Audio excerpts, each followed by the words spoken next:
Hello, everyone. Welcome.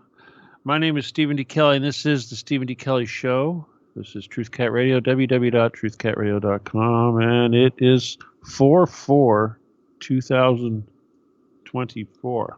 It is April 4th. Last week we talked about April Fool's Day. The title of the show tonight is It's the End of the World as We Know It. And I feel fine. Yeah, I know. Do you feel fine? Seriously. All right.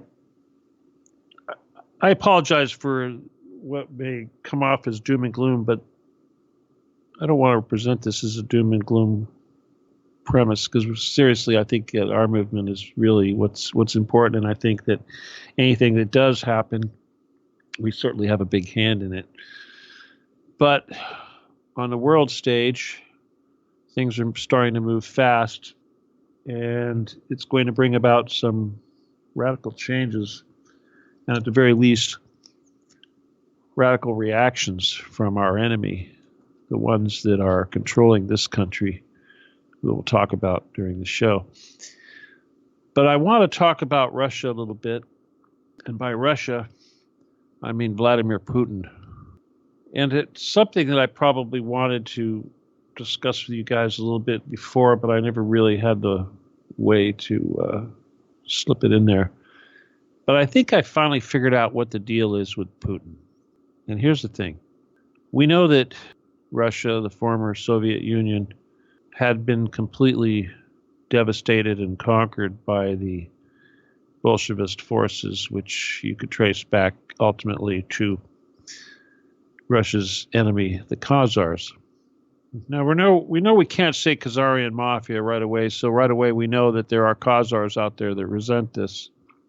And we also know that Putin rose up from within the ranks through the Gorbachevs and what is that other idiot's name? I can't remember anyway, it doesn't matter. But point is, when he did become president or prime minister, whatever you want to call it, the leader of that country, one of the things he did do is he put a lot of priority on promoting the Chabad Jews.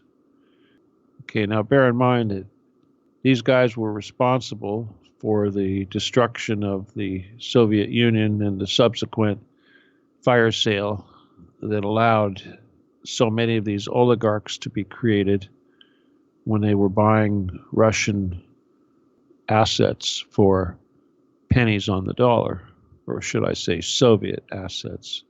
But anyway, it was the property of the people. So this led to a lot of multi-billionaires. Some of them are pretty famous, like the guy that bought Chelsea football team in Britain.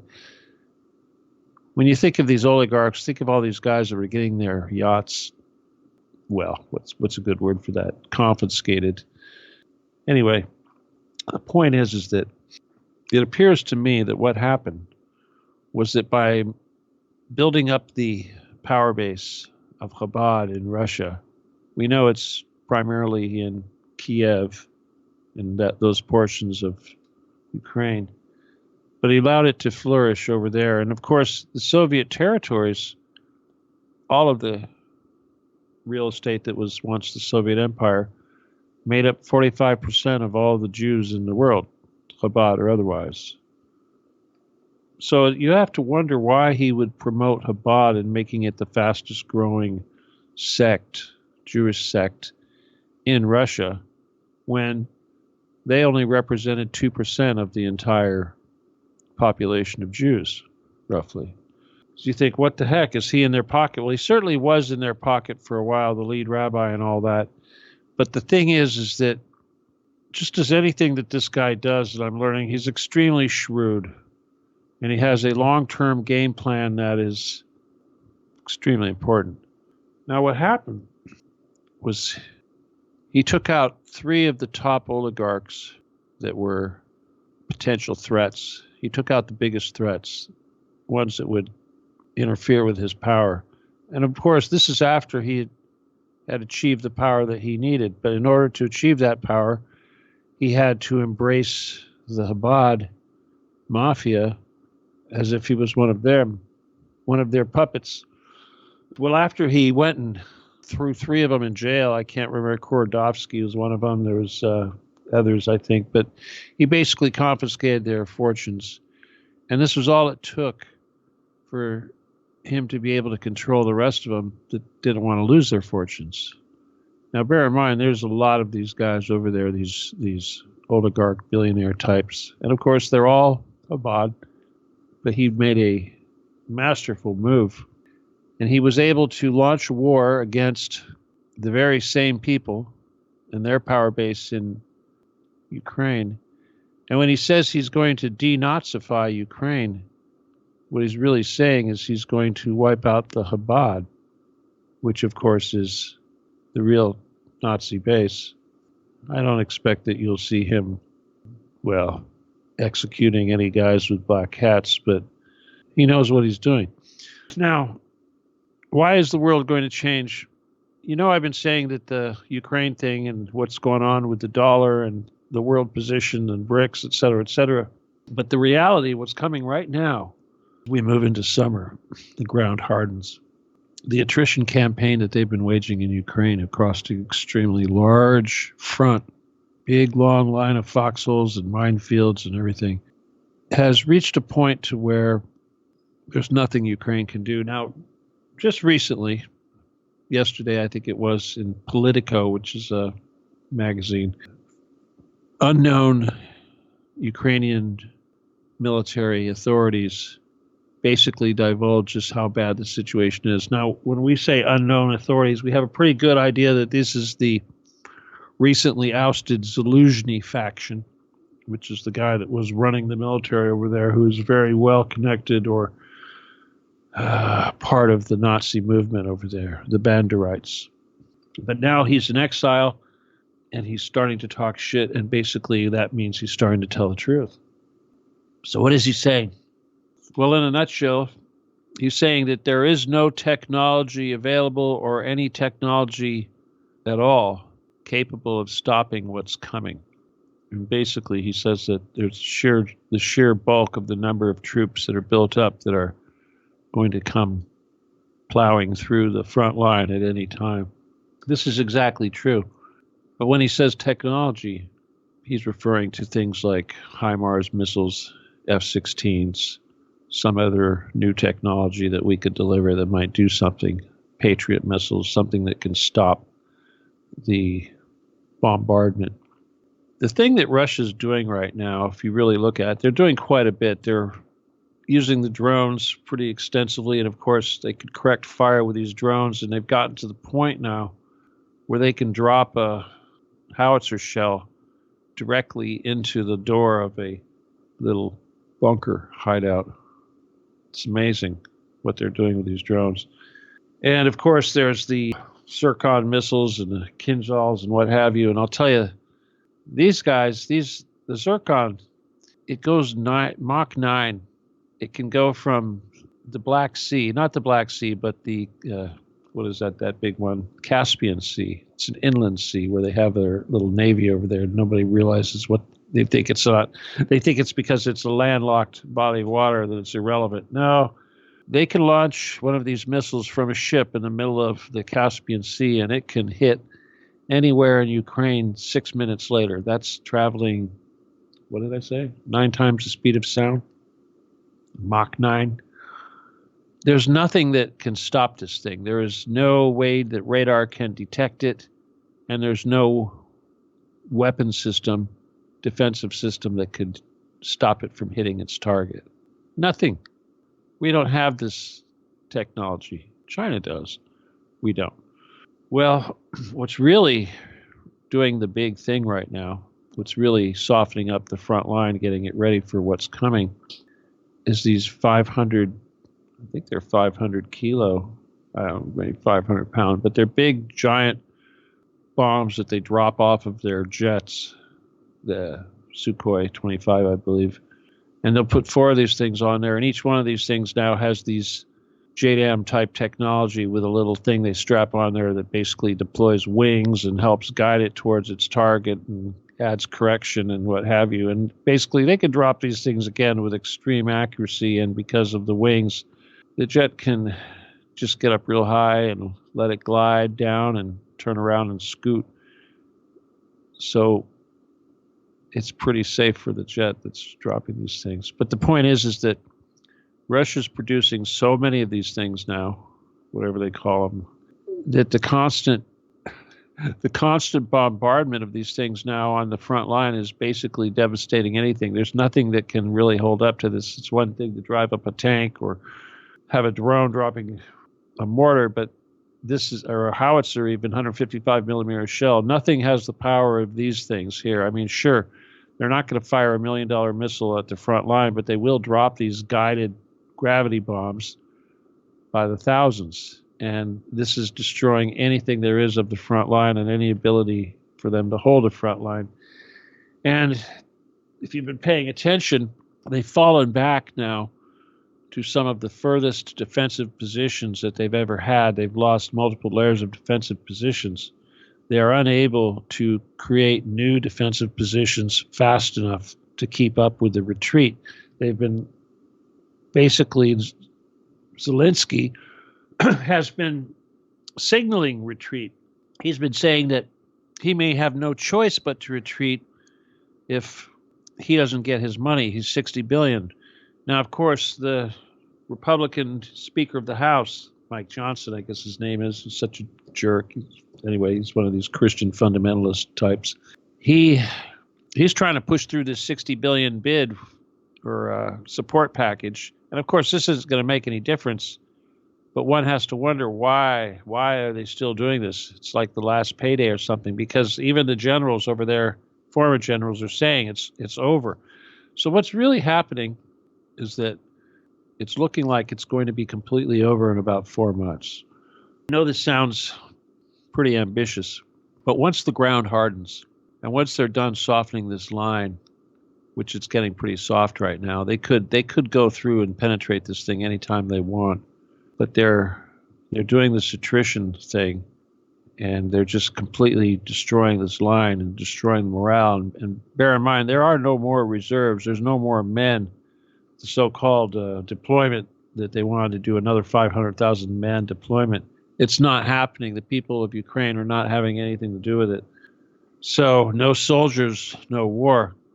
The latest news, of course, is that the State Department, the United States, and even in France, these various different European countries, part of the EU, of course, NATO, they're starting to try to make approaches to the Kremlin. Of course, they're doing it indirectly, but they're trying to say, hey, is it possible that maybe we could think about going back to the agreement, the Minsk agreement, the Turkish thing, where we're basically go back to those borders that were being suggested?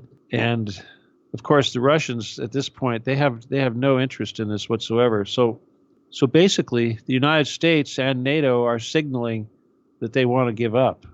They're trying to negotiate right now, even though they've said all this bullshit. Even though they're trying to send an additional $60 billion, at the same time they're trying to negotiate and give up.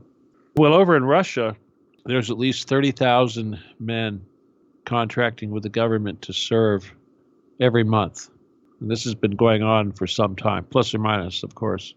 And they've been training these men behind the front line out of theater. And this has been going on for a good year now. Well, the thing is they've got well over 300,000 men well trained. Not like the training they're giving to the Ukrainians. The Ukrainians are lucky if they get a month of training. And even then it's poor training. And most of their training is they get fed drugs and they get propaganda and they get programming that tell them to hate Russians, to kill Russians. The Russians, on the other hand, they've got incredible training and they've got benefits programs for the soldiers. They've got like a GI Bill. All these men that have been participating in this special military operation get to go to university when it's over. So that's a big deal. That's probably one of the reasons why so many men are joining the military. But the point is that with the troops that the Russians have on the front line, they're already destroying and overwhelming everything that Ukraine has, and they have nothing left to give. It's ready to fall apart. So why doesn't Russia move forward? They're going to move forward very soon. They've got 300,000 men in the rear ready to move up to the line and surge through the line. So what's going to happen, if you ask me, is they're probably going to pick a spot, a weak spot, where they will surge these troops. And where will it be? Will it be in Kiev direction, or will it be in Odessa? I'm thinking it's probably going to be in both locations, somewhere in the north and somewhere in the south. But the point is that it's really not going to take much right now to break that line, what's left of it, and to surge through with all this equipment and all these well-trained troops. And there is no air support. There's nothing that can stop it. And a handful of F-16s, if they show up, they're just going to be dead meat, dead planes flying. Every weapon system that we've got right now has been, shall we say, defeated. All our exotic missiles, all our systems. We're kind of screwed. So what does this mean? This means that Ukraine is going to be cut off from the Black Sea. This means that the largest city left in Ukraine, well, the largest city left in Ukraine, of course, is Kiev. But the second largest city in Ukraine just fell. And it fell in a, let's say, disorderly way. So the world's starting to shit its pants. The Europeans are starting to really shit their pants, of course. I know you guys, you really got nothing to worry about because Russia has no interest in you. But if your governments are controlled by the enemy, which we know they are, and if the enemy tries to pull a stunt, what are we going to do? Now, the other big issue, of course, is Israel. Now, you could probably say that it was the failure of Ukraine that caused the current warfare in Israel to start, because these are the same people. These are exactly the same people. Now, what's happened, what's going on in Israel? This week was a really bad time for not just Palestinians, but the United States and anybody supporting Israel. Big thing happened. Well, let's see. So many things happen. Obviously, there's way too many dead people, but they stepped across the line. The first time they did it was when they bombed the embassy of Iran in Damascus. Now, you don't bomb embassies. That's what terrorists do. Embassies are like churches or sanctuaries. You don't attack embassies. The whole purpose of having an embassy in a foreign country is to be a peaceful place for diplomacy. It's a haven for diplomats who are given immunity from any hostility. So you don't do that. Now, this, of course, is probably why the United Arab Emirates severed their relations with Israel, I think, just today. Another so-called Arab oil kingdom did the same thing, I think, just recently. I don't think Saudi Arabia has done that. Well, yeah, Saudi Arabia has technically suspended their relations with Israel, but I'm sure they must still have some. Well, they're all worried now that there's going to be retaliation. Of course there's going to be retaliation. They killed 2 high-ranking military personnel who were at this building. Now, of course, the Zionists are going to say that the building that was bombed was actually something other than an embassy, and it was just some building that was close to the embassy, and it was really some sort of a military command post where they were plotting against the future of Israel. Obviously, this is rationalization and bullshit, but this is what they do. Kind of like the other thing, the big thing that happened just the other day, or was it yesterday? But there's a food group run by a famous, what do they call these guys, these chefs, famous chef. And he started a charity called the World Central Kitchen. And basically what they did was they sent food out. They fed people. They went to countries where people were starving and they cooked meals for these people and fed them. Now, this particular group was deployed in Gaza. And from what I understand, they fed quite a few people. Quite a few. Not like the aid packages that the United States drops on them with parachutes, and then people pick them up and they get shot. Anyway, these people were driving around, but there was a team of these people, 7 of them, and they had 3 cars, and they were traveling, delivering this food. And there was a drone, those American things that we sell, American made. I don't know if could have been a Reaper drone, but either way, it fired missiles at these cars. And the story goes is that it shot one, and then killed a bunch of people in the car and maimed and injured quite a few others, however many people were in there. And the survivors got out of that car and got into one of the other cars, and then they proceeded to drive, and then that car was bombed, and then the one car that wasn't bombed took the survivors of the second bombed car and took them further. And then it was subsequently bombed, killing everybody. So there was nobody left. But the thing is that this car traveled actually pretty far. It was, a couple of kilometers. I mean, Gaza's not that big. What was it? They traveled 2.4 kilometers. So in other words, there was distance. It took time to do this. This drone hovered around and kept doing this. Now bear in mind, these cars are marked, and there's no excuse for doing this. They knew what they were doing. Now, of course, it's coming out that the IDF was ordered to do this. They were ordered to do this. And on top of that, the USA supplies the coordinates of all these aid workers, like these guys, in theater. So in other words, the USA provided them the information of where these cars were, where these targets were, where these aid workers were. If you're trying to starve 2 million people, kill them, genocide, you certainly don't want Western do-gooders feeding those people with apparently some effectiveness. So they target these people. It's just like they target children. They target ambulances. They target aid workers. They target anything that has anything to do with bringing food or aid to these people. Well, anyway, the Israelis, of course, they say we have grief, crocodile tears. But the thing is that they try to justify it. They try to say, well, we need to see what happened. We don't understand what happened. We think maybe there was a Hamas in one of these cars. We think that they were transporting Hamas. We'll get down to the bottom of it. Well, obviously we know that's bullshit, and they can't even apologize. They're coming out now and saying it was a mistake. But how was it a mistake when these people basically transmitted that they were under attack while this was happening? So clearly it wasn't a mistake. But it served its purpose, because now this organization has suspended their operations. So the people are not getting fed like they were getting fed. They're just closer to starving that many people. So it's pretty horrendous. Well, bombing the Iranian embassy, that's not a good idea.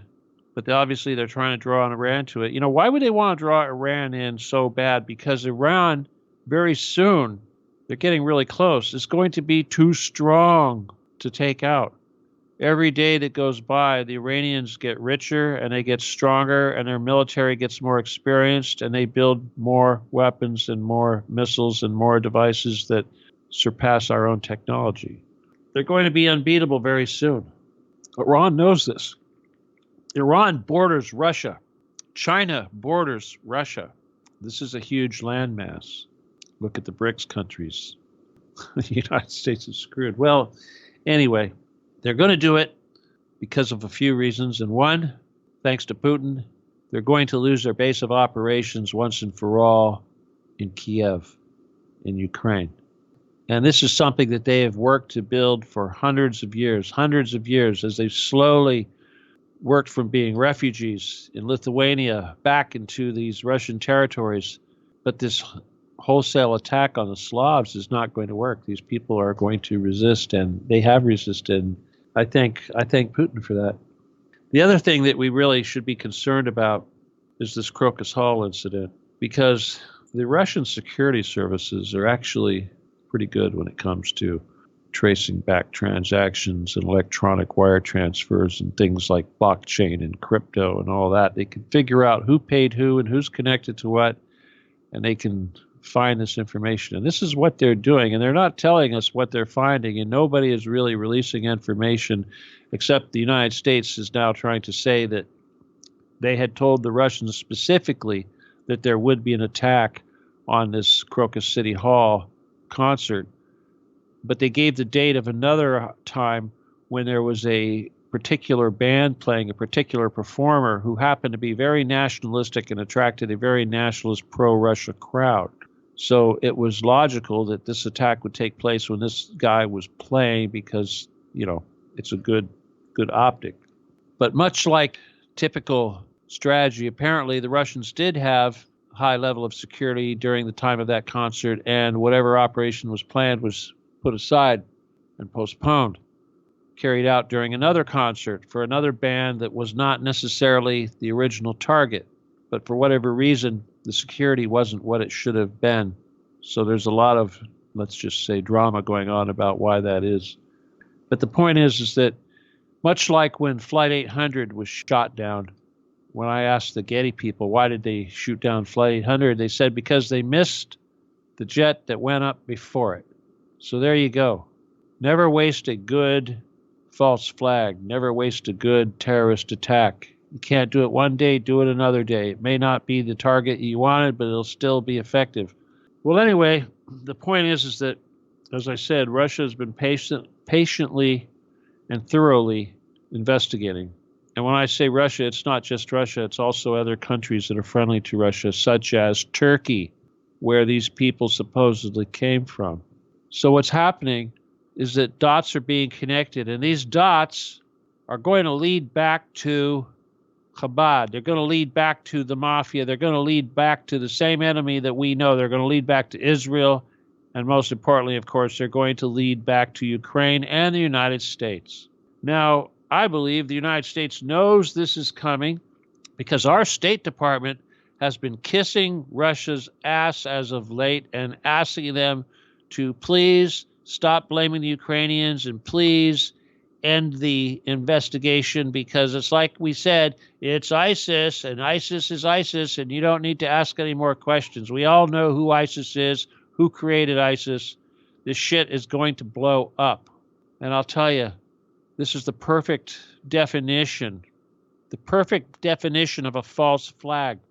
The very first false flag is documented in Sun Tzu's Art of War. And it's when a kingdom was being attacked by a superior enemy, and this kingdom was desperate, and the people were in low morale, and they were losing the will to fight back, and things were looking very bleak. The enemy, for whatever reason, decided that while they were on the outskirts of the walls of the kingdom, they dug up the dead. They went into the graveyards that were outside of the walls, and they dug the people up and started abusing the corpses. And of course, the people on the walls, the soldiers, they saw this, and they were infuriated, and everybody found out what was going on, and the city was seething with anger.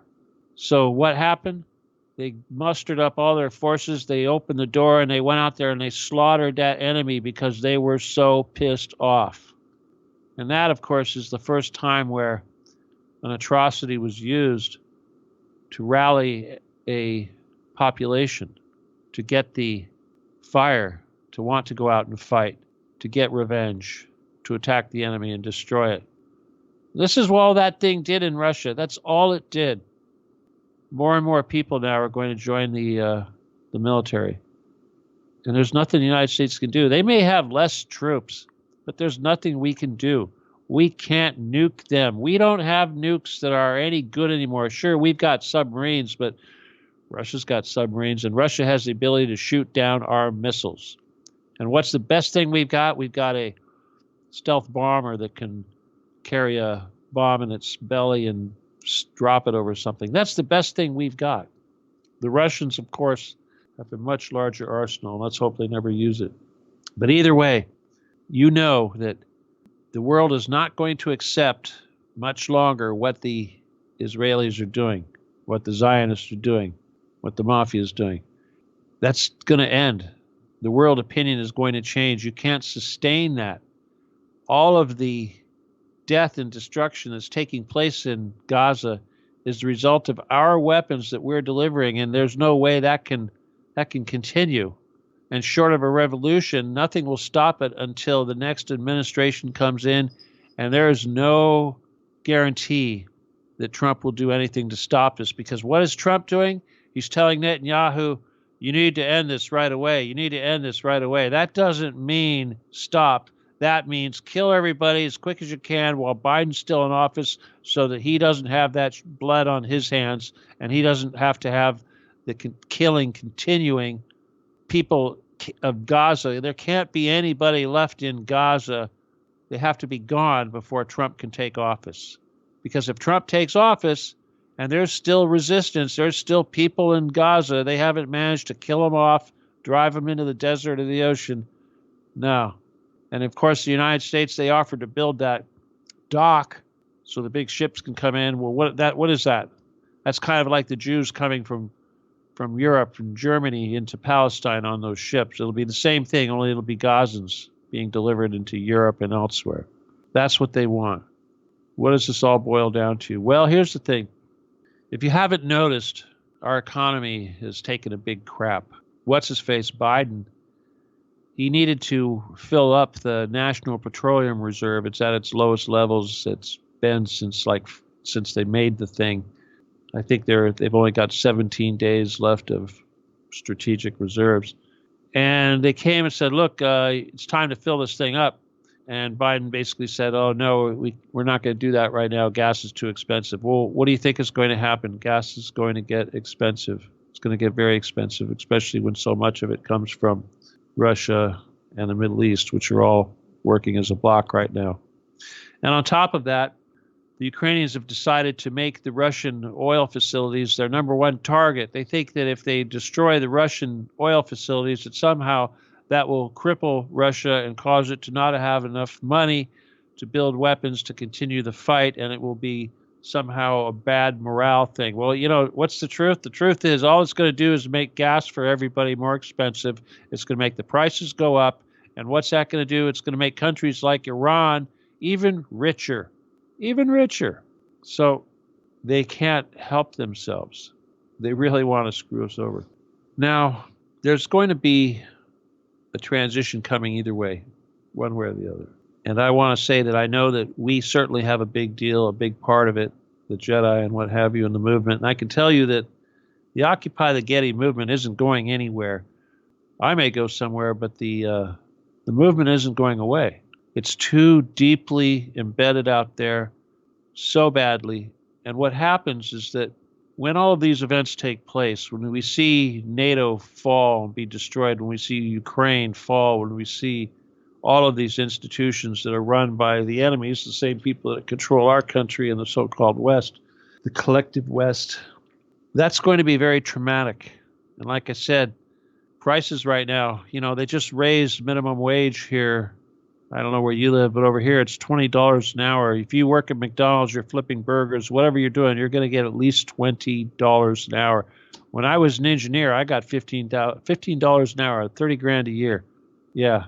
Oh yeah, they paid for gas too. But I try to understand how anybody could be worth that's not skilled. But even then, the prices, you go to McDonald's now and you're going to pay at least $8 for that Big Mac or that Egg McMuffin, whatever.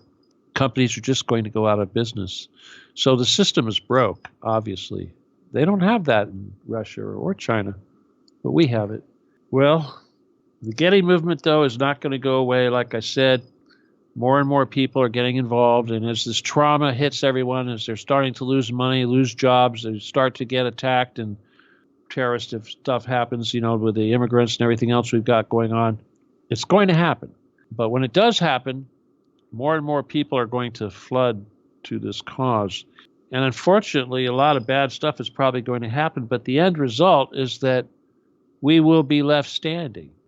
Now, obviously, the protocols are the game plan that the enemy plans on using. But there's a couple passages that I think that are the most significant. And I think the very last passage, the very last one, is probably the most useful.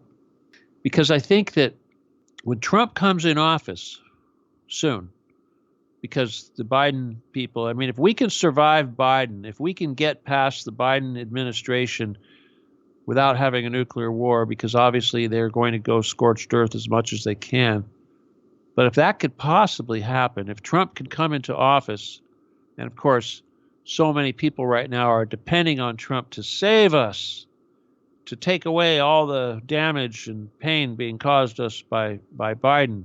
I mean, and of course, Trump will probably be extremely polarizing because that's all we got. And he's also going to be very violent, especially when he tries to deport all those illegals, which needs to be done.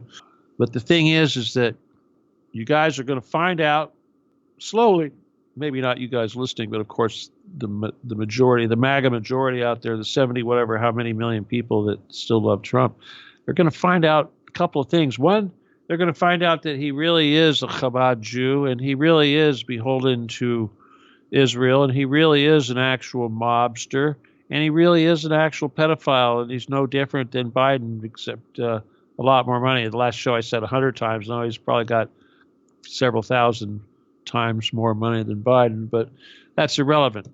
They both work for the same team. But when that happens, there's going to be a massive disenchantment. Now, like I said, the very final verse, if you will, of the protocols goes like this.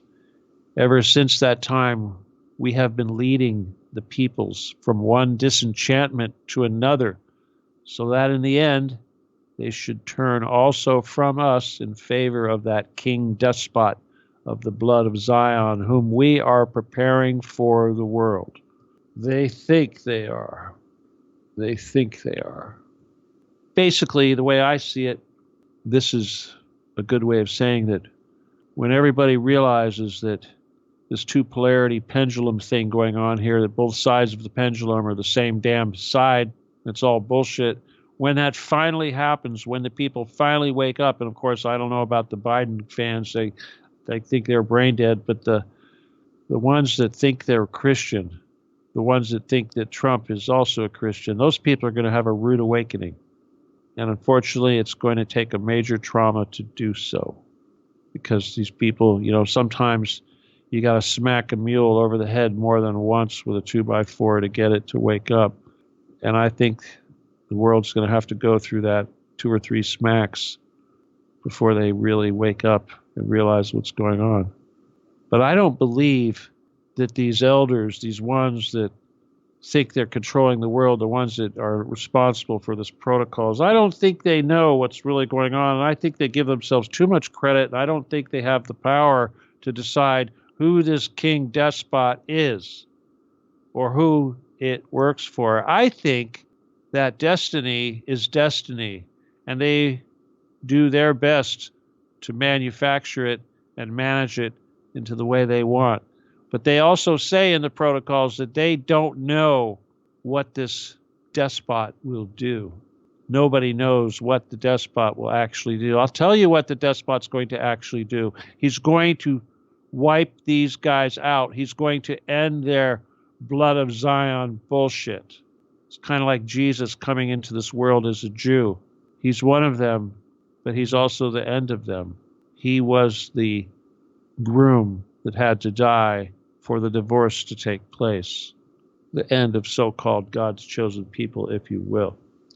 So those who want to embrace humanity, they will survive. But those that want to cling to the Satanism, they won't. And I'll remind you one more time, another verse that's also in the protocols, I think chapter 9, verse 13. It says right here, you may say that the Goyim will rise upon us arms in hand if they guess what is going on before the time comes. But in the West, we have against this a maneuver of such appalling terror that the very stoutest hearts quail. The undergrounds, metropolitans, those subterranean corridors, which, before the time comes, will be driven under all the capitals, and from whence those capitals will be blown into the air with all their organizations and archives. Now, how hard is that going to be when you've got tunnels under everything? This is what they've been doing for a long time. So in other words, once again, the Occupy the Getty mission is the only mission. It's the only way to deal with the enemy because this is their weapon. This is their so-called maneuver of appalling terror. But unfortunately for them, our hearts do not quail.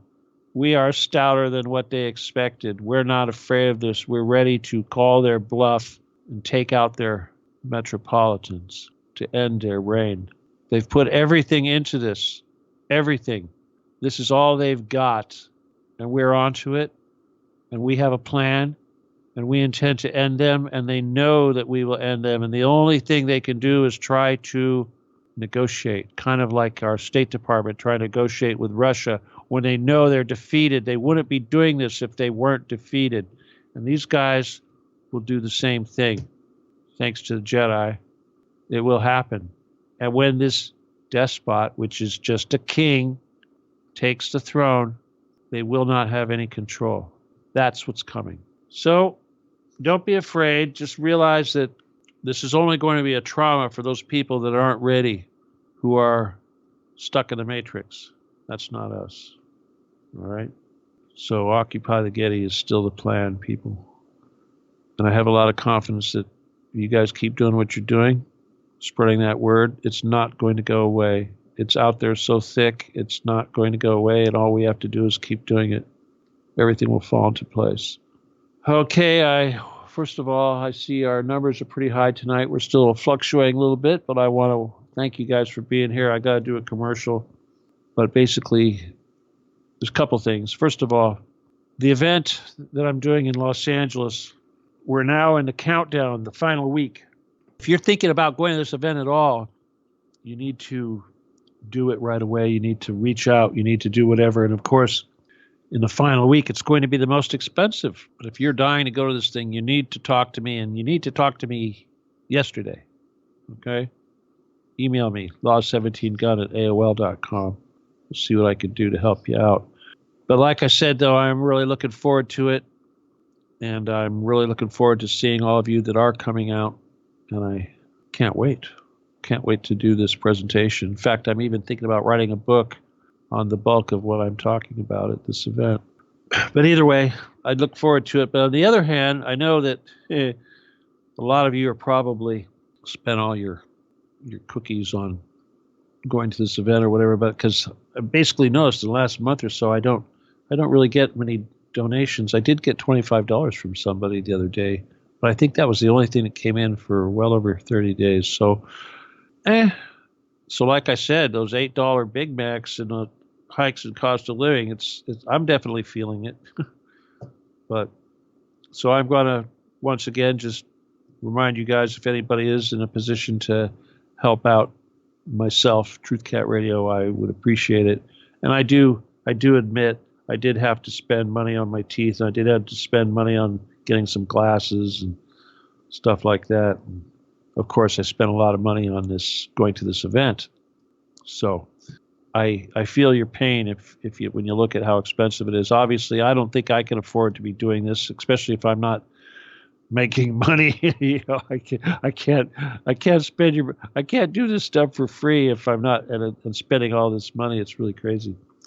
But I'll tell you, I guess that should tell you just how important it is to me that I get to see you guys, and I get to say what I want to say, and I get to get my face out there. It's worth the investment, but I don't know how much of these things I have in me, and if anything, to me, this is like the last hurrah, and I hope we have a good time. I want to really enjoy this, and I want to cling to it, okay, while I've still got the energy to do these things.